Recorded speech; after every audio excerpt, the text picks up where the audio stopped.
वेद पुराण एक असा पुस्तक त्याला लोक आजपर्यंत घाबरत आलेली आहे. लोक हे मानतायत की ह्या पुस्तकाला कधीही घरात ठेवल्या नाही पाहिजे आणि कधीही वाचल्या नाही पाहिजे, कारण ह्या पुस्तकाला फक्त मृत्यू झाल्यावरच वाचलं जातं.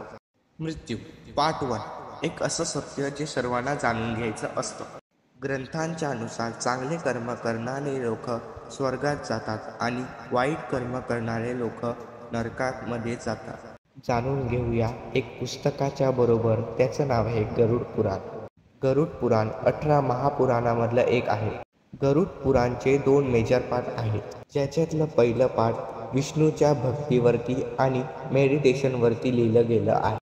गरुड पुराणचं दुसरं पार्ट राक्षस मृत्यू.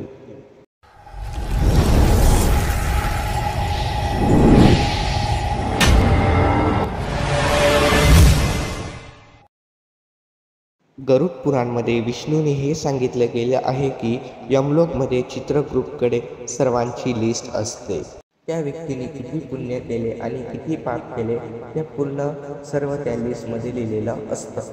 यमराजच्या सभात जाण्यासाठी 4 दरवाजे असतात. जे चांगले कर्म करतात त्याला पूर्व दरवाज्यात जाऊन देतात. त्या दरवाज्यात गार्डन आहे, हंस आहे आणि खूप काही मस्त आहे. ज्या लोकांनी पाप केलेलं असतं त्यांना यमलोकमध्ये जायला लागते आणि यमलोक पुढचं त्यांचं तयारी करून ठेवते, म्हणजे त्यांचं कर्माचं फळ त्यांना भेटून जाते. तेव्हा त्यांची भेट होते भयंकर धर्मराज अवतार यमराज. मानलं जातं की ज्यांनी कर्म चांगली केलेली आहेत त्यांच्यासाठी सफर पूर्ण आरामदायक असतो. त्यांना रथमध्ये घेऊन जातात. या सर्व शिक्षाचं कारण असते की त्यांचं कर्म पूर्ण साफ करणं, त्यांचं गेल्या जन्माचं कर्म साफ करणं आणि एक शुद्ध आत्मा करणं. गरुड पुराणमध्ये विष्णूजी बोलतायत की जसं माणूस कपडे बदलतो तसंच आत्मा पण शरीर बदलते. एक मानव शरीर घेण्यासाठी खूप कष्ट आणि खूप जन्म घ्यायला लागतात.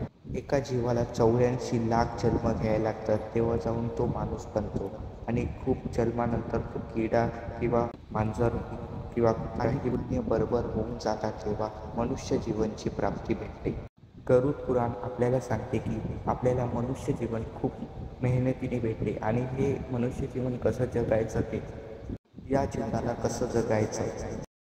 या व्हिडिओबद्दल तुमची काय राय आहे कमेंटमध्ये नक्की सांगा आणि व्हिडिओ आवडले असेल तर चॅनलला सबस्क्राईब करायला विसरू नका अशाच नॉलेजेबल व्हिडिओसाठी.